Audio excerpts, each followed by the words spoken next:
असो यस्तां लोकभूषमङ्गलाय जैनकं रुद्रा विश्वाकं हे देवे असो यो सर्वगुणगणं लोके नमो बाहं जातं विगमजातं वस्त्रं वासकार्यं रंगद्वारात्मकं स्पष्टपदाप्रादानं धर्ममानवासुदासनगणे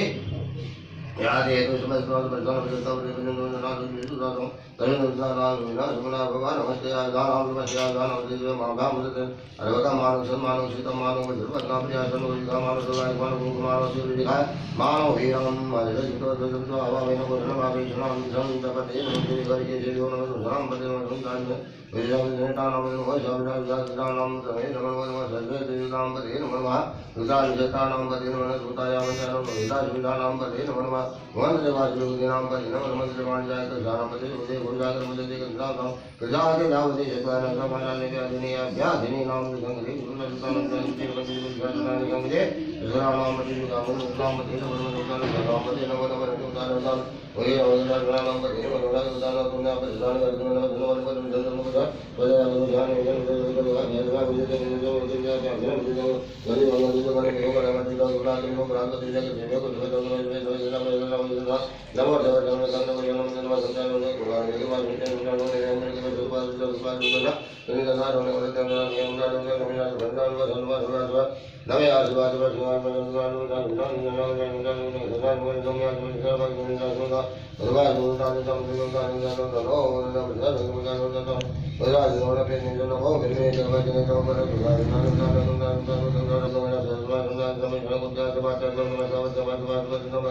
धन्यवाद